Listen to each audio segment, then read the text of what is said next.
우리가 잘 알고 있다시피 2025년 7월부터는요 스트레스 DSR 3차가 시행이 됩니다. 뭡니까? 이제 대출 한도가 이제 줄어드는 거죠. 대출 한도 줄어드는 거고 가상금리 이제 올라가는 거고, 결국은 이제 대출 안 해주겠다라는 이야기와 같다라고 보면 맞죠. 앞으로 우리가 살아가는 이제 현실들이 이렇게 변해갈 거다라는 겁니다. 이제 대출이 빡빡해진다, 힘겨워진다라고 이제 생각하며 지내야 되는 거죠. 이걸 어떻게 해야 되나, 어떻게 살아갈 수 있으려나, 뭐 되게 막막할 수밖에 없는 거죠. 이게 현실이니까. 이게 이제 감당해야 될 모습들이니까 더욱더 씁쓸할 겁니다. 근데 어떡하겠습니까? 이 씁쓸한 모습들도 적응하고 받아들이고 인정하고 살아가야 되는 것을 말입니다. 우리는 뭔가가 되게 활발하고 되게 괜찮고 되게 가능성이 넘쳐날 것 같지만, 그러한 것들이 다 이제 주변의 경제 상황과도 같이 맞물리더라는 겁니다. 이미 지금 이제 한국에 사는 많은 사람들은 부동산 관련한 부채 때문에 많이 힘겨워하며 살고 있습니다. 그 힘겨워하고 있는 모습들을 어떻게 봐야 되겠습니까? 어떻게 전화와야 되겠습니까? 참으로 머리 아픈 일들인 거죠. 참으로 고민스러운 상황들입니다. 이러한 것들을 잘 좀 헤아릴 필요가 있는 것 같습니다. 더욱더 이제 우려스러운 모습들이 되고 있다라고 봐야 되는 거죠. 살펴봐야 되겠습니다. 지켜봐야 되겠습니다.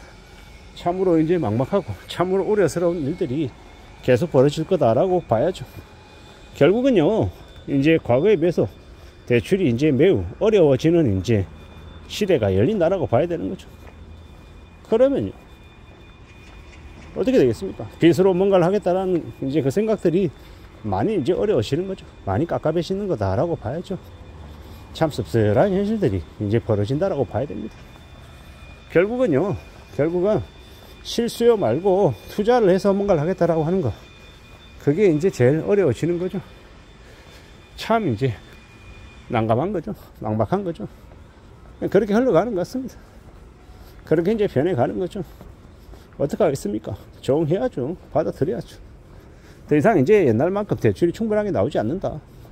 우리가 1997년 IMF 터지기 전만 해도요, 대출이 많이 나오지 않았습니다. 대출을 권하는 사회가 아니었어요. 대출이 거의 없는 사회였죠. 뭐 그래서 어땠습니까? 사람들이 저축해서 적금 넣어서 예금으로 돈 모아가지고 집을 사던 시절이었습니다. 그걸 당연하게 생각했었고 그게 맞다라고 봤던 거고, 지금이야 이제 빚을 이용해서 뭔가를 하는 걸 되게 자연스럽게 생각하지만 그때까지만 해도 그게 자연스러운 모습이 아니었다라는 겁니다. 그게 현실이었다라는 겁니다. 참으로 우리가 많은 생각들을 할 필요가 있는 것 같습니다. 살아간다라는 게, 삶이라는 게 어떻게 흘러가는 걸까, 어떻게 전개가 되는 걸까, 우리는 또 예측하면서 대비하고 대응하며 살아가야 될 것 같습니다. 앞으로요, 대출이 충분하게 나오지 않는다라는 거, 그럼 어떻게 해야 됩니까? 대출 없이 이제 온전히 가지고 있는 걸로만 이제 대비해야 되는 거죠. 그래야 되는 시기다라고 봐야 되는 겁니다. 참으로 많은 생각들이 들었습니다. 참으로 고민스럽죠. 우려스럽기도 하고 좀 더 곰곰이 생각해 볼 필요가 있는 것 같습니다. 이게 뭔가 싶기도 하고 참 잘 좀 따져봐야 될 것 같습니다. 살아가는 게 뭘까? 어떻게 살아가야 되는 걸까? 라는 생각도 이제 더더욱 더 진지하게 해야 되는 거죠. 아니, 대출 이제 스트레스 DSR 3차 시행하면 가상금리가 1.5% 부과된다는 게 무슨 의미인지 모르는 사람들도 지금도 많아요. 그냥 대출을 좀 미리 받아 놓을까? 이런 생각을 하는 이들도 있고, 그냥 어처구니가 없는 거죠. 왜 어처구니가 없냐? 대출을 미리 받아 놓으면 나중에 어느 시점이 돼서 안 갚을 생각을 하는 거냐라는 겁니다. 원금 일부 상환 뭐 이런 일은 안 벌어진다라고 생각하고 저러는 것 같습니다. 2025년 하반기 뭐 연말쯤 되면 감정가 재평가 해가지고 이 감정가 대비 대출 금액이 오버가 되면요, 일부 상환하라고 요구한다니까요. 그리고 가상금리 뭐 이긴다니까요. 1.5%씩 2%씩. 근데 그런 것들을 별로 못 느끼는, 의식 못하는 사람들이 많답니다. 왜 많을까요? 그냥 그걸 아무렇지도 않게 생각하는 거죠. 그냥 그렇게 산답니다. 참 이제 우려스럽고 고민스러운 일들이 이제 계속 벌어질 것인데, 그런 것들을 의식 못하고 사는 사람들, 그들이 이제 힘들어지는 거죠. 어떻게 하겠습니까? 자기 팔자 헹구고 자신의 이제 업보인 것을 이제 이제 자영업하는 사람들, 주부들 대출 받기 이제 되게 어려워지는 거죠. 왜냐? 원리금 상환할 수 있는 능력이 되냐 안 되냐를 좀 냉정하게 따진다라는 겁니다. 그리고 난 이후에 대출 여부를 결정한다라는 겁니다. 소홀하지 않은 사항들이 이제 펼쳐진다라고 봐야죠. 이때까지 있어왔던 일들이 더 이상 유효하지 않을 수 있다라는 겁니다. 그걸 생각하며 살아가야 된다라는 겁니다.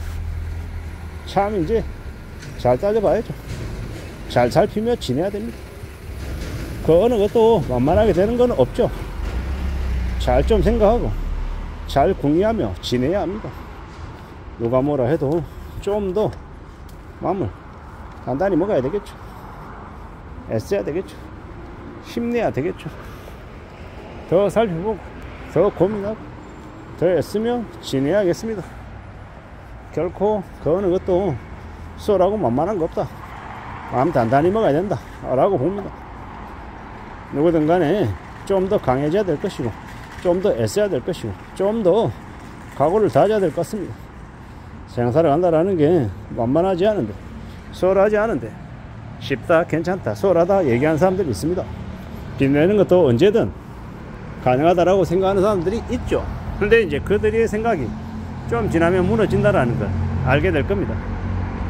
살아간다라는 게, 산다라는 게 결코 만만하지 않다라는 걸, 내 생각 내 뜻대로 안 된다라는 걸 이제 받아들여야 되는 거죠.